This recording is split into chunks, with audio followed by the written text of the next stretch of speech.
This video is going to be a little bit more calm and somber than normal, but I wanted to really talk a little bit about life and death and how you can use the thought of death as motivation to live more and to live better.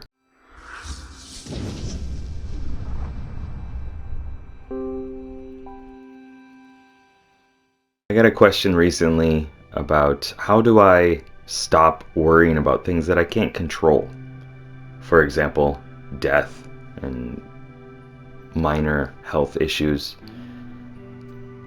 I think one of the keys is, you can't worry about things that you can't control. You shouldn't, because you can't control it, and it's just a waste of time and energy. But there's a benefit from it, or you wouldn't be doing it, right? Anything that you do, there's a reason for doing it. Even if it's maintaining depression or whatever your situation is in life, you're doing it for a reason. There's something that's happening. There's some sort of benefit from it. And I'm not trying to belittle that or any of those kind of situations, but really just say that we collaborate with these issues in our life, because sometimes it could be the devil you know is better than the devil that you don't. You've become experienced with this. You know how to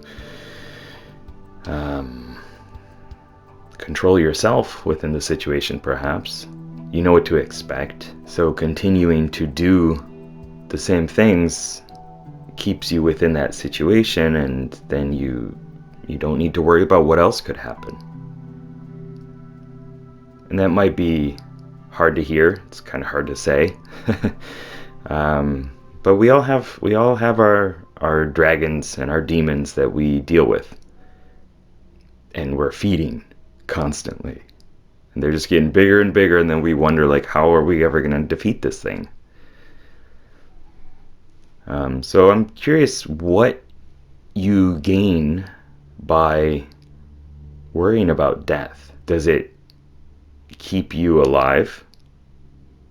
Does it, worrying about how am I going to live as long as possible, or what might happen? Thinking about death in that sense and worrying about that, I suppose, kind of creates a preventative measure. If you're thinking through all these different options and these different possibilities, probabilities for how death might occur, then you're more prepared for when you get closer to that situation, I suppose. Yes, it's keeping you alive in some way, but also it's stopping you from living in a lot of ways, right? All this worry about death and problems really just shows that you want to live. And is worrying about it constantly helping you live? Is it getting the most out of your life? So you can see that, yes, there are these parts within you. One is worrying about death because it wants to keep you alive, and the other part is wanting to live, and so it worries about death. In light of recent news, death can happen at any time. If you worry about it, it might not happen. If you don't worry about it, it might happen. And so really treasuring what you have, whatever it is, whether it's that single extra pea in your soup, not like pee, but so much for a somber video. And so whatever you have, really, it's important to treasure it, and it's important to really embrace it for as good as it can be. You are alive. You are able to watch a YouTube video. There are so many people out there that are in horrible, horrible circumstances.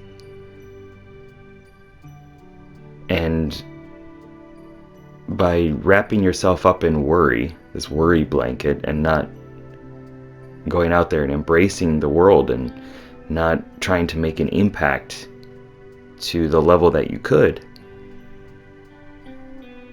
I don't want to say it's a waste, but it's not living up to your full potential. And living up to your full potential is not something that you can do, I believe. It's just a goal to shoot for. And the higher you can set that goal, the higher you're going to reach. And the more life you can live. I say this quite often in videos, like the idea of getting to your deathbed, the end of your life, and looking back and regretting things. I think for me, if I were to worry so much about everything, and for example death, that by the end of my life I don't think I would be satisfied with it. I would have just spent this time and energy doing something in preparation for the moment that is the last moment of this life,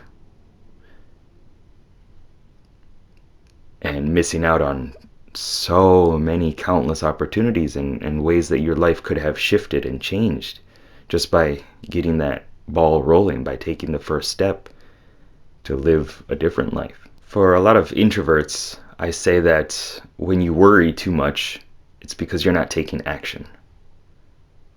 I don't think it's specifically for introverts.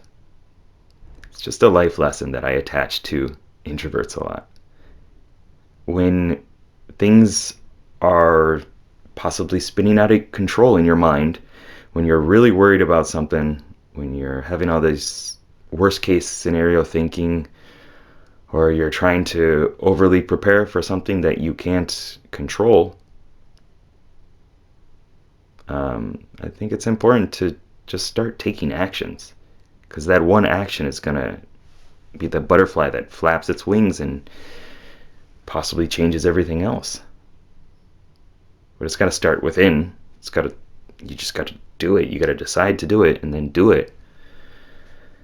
And from there, I think your life can go in many wonderful directions that you would, I guess this is cliche, but you'd get to the end of your life and you wouldn't worry about dying anymore. You should worry now that, am I living?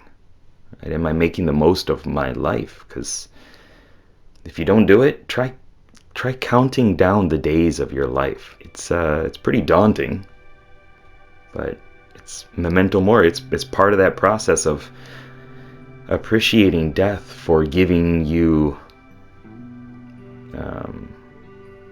the possibility to live. Sure, I'm worried about dying too.